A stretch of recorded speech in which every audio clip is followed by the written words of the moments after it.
Picture this. You're on social media and someone posts, "My boss is such a narcissist," followed by another friend commenting, "That's so toxic.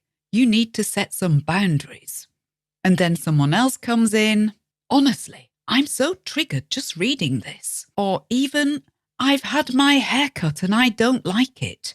It's been so traumatic." You've seen it and heard it, haven't you? Maybe you've even used those words yourself. But I'm curious about this explosion of psychology terminology, psychology words. They're all over the place in our everyday conversations. Where did it come from?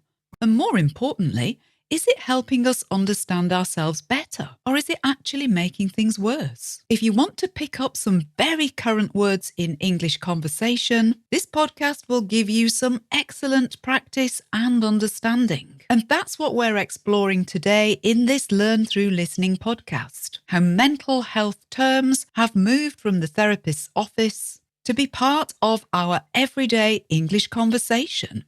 According to a recent survey by ThriveWorks, 95% of Americans use therapy terms in everyday conversation. 95%, that's nearly everyone. And it's the same in the UK. And the survey found that nearly 1 in 3 people believe that these terms have their place, but they're being misused or overused. Misused, used in the wrong way. Overused means used too much. The 9 most overused psychological terms include gaslighting, triggered, toxic, narcissist, trauma, OCD, self-care, boundaries, and codependent. These are all words I've used in previous podcasts, but I'm trained as a therapist, so I do understand their true meaning, and I do agree they're overused. So why is this happening now? Why has psychological terminology increased in use so much? Well, there are several reasons, and probably they're not all bad. The positive side first, and this is genuinely positive. We're living through a massive shift in mental health awareness. In the 1970s, very few people knew anything about therapy or mental health. It was rarely talked about. I can also add that when I first started doing therapy work in the year 2000, it was rare to have a male client. Men just didn't go to therapy. That's all changed now. So that's good, surely. And here's some more wonderful vocabulary. Back in the 1970s, there was still tremendous stigma, that's stigma, attached to mental health struggles. Mental health difficulties. If something has a stigma or is stigmatized, as we say, it means that people believe wrong or unfair things about something. And actually, the fact that these therapy words, these psychological terms have come into our everyday conversation has perhaps destigmatized mental health or mental health difficulties, as I prefer to say. So if you destigmatize something, that means you remove the stigma, you remove the shame and the negative associations with it. So that's a positive. People can go and get help now without worrying what people think. Before I get further into this, let me just say that if you're finding this podcast helpful for your English and interesting to listen to, and you want more excellent content like this to practice with, our subscription service gives you 8 extra episodes a month. But, and it's a big but, this more frequent use of mental health terms has a cost, a downside. For one, it's given rise to lots of armchair experts, people who regularly speak and post online about mental health topics, but who misuse psychological words and who are not trained. It's easy to go on social media and give opinions. You don't have to be qualified to do that. And an armchair expert, that's a wonderful phrase.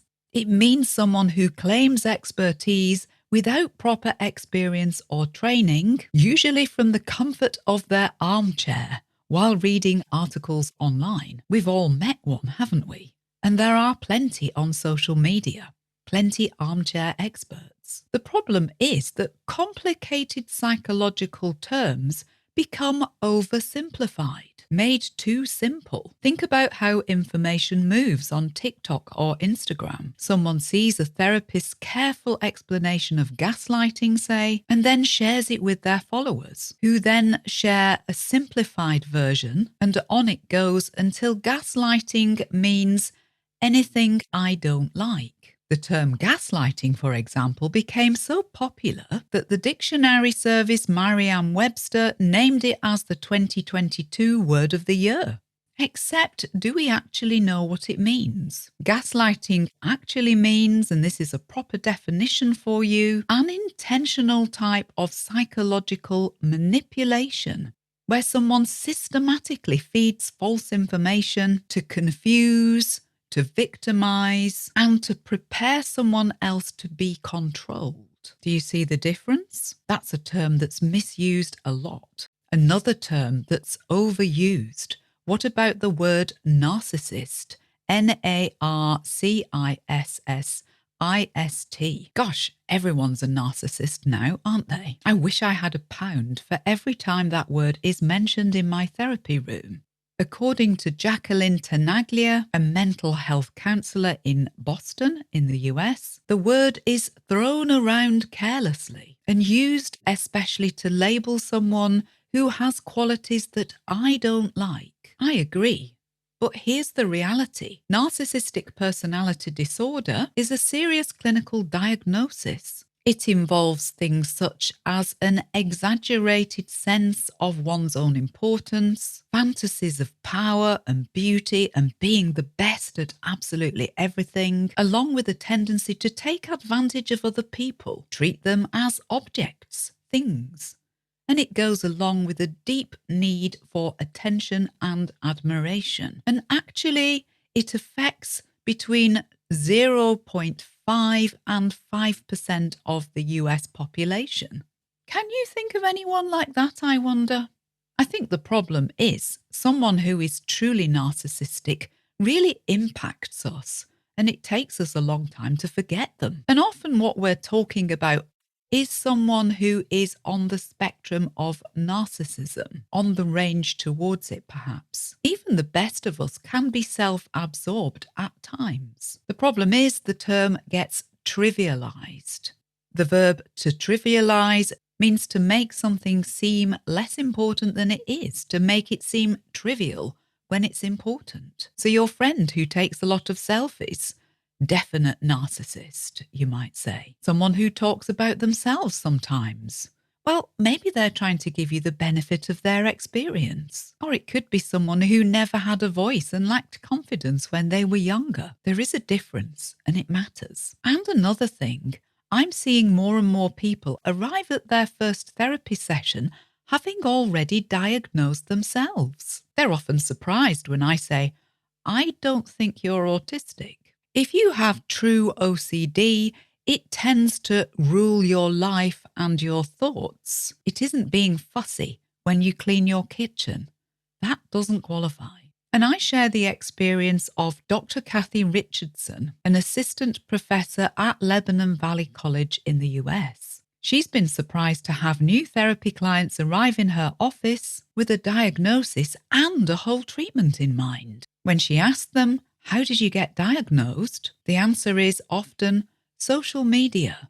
Oh dear. Now, why does this matter? Why should we care if someone casually says they're traumatized by a bad haircut? Well, there are several reasons, and they're quite important. First, overusing these words can dilute the meaning of the words themselves. To dilute, D-I-L-U-T-E, means to make less powerful, less strong. This happens in language all the time. We overuse words like terrifying when we're talking about the expression on a cat's face, or we say incredible when we're talking about a pudding.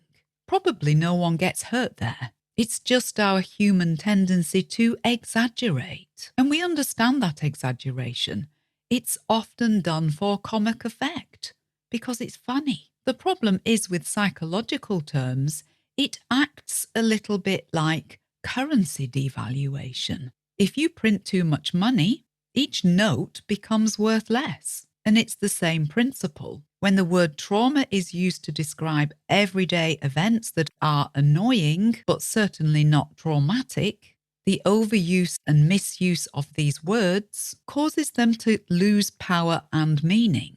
And this creates problems for people with genuine trauma. I'll give you an example. Take the veterans, that's VETERAN, that I talked about in subscription episode 130. I told the story of how the conflicts that followed 9/11 resulted in the deaths of 7,057 American soldiers and service personnel. But since then, it's estimated that 30,177 veterans have died by suicide, by killing themselves. That's because of trauma, PTSD, or post-traumatic stress disorder from those conflicts. Can you see how it minimizes their experience if we use a word like trauma when we're talking about something everyday and unimportant? There is also how these words get weaponized, turned into weapons, WEAPON. They're used to hurt people, in other words. Someone says, "You're gaslighting me," to shut down a disagreement, or "That's so toxic," to avoid having a difficult conversation. And what happens is that it makes something entirely the other person's fault. And this is rarely the case. If two people disagree, usually both people play a part in it, and it's better to own that and discuss it. Isn't it better to aim to be two reasonable human beings and do the work of sitting down and trying to understand the problem between you? So I think it's great that we're more aware of mental health and words for mental health difficulties. But perhaps let's be more thoughtful about how we use these words. Are we using it because it's appropriate, genuinely, or because it has a bigger impact? It's more impressive than simply saying that person was unkind or thoughtless. We are all unkind and thoughtless sometimes because we're human beings, but we have the capacity to learn. And using a word like narcissist without it being clinically appropriate is a way of dismissing someone entirely as a person. Narcissists do exist and they are around, but remember, they're really only 5% of the population. And the next time you say you're triggered, are you experiencing a genuine trauma response? Or do you mean something annoyed you or made you feel another emotion, which would be perfectly normal? But let's use different words. English is a wonderful language. Let's not abuse it. Interested in what you think of this?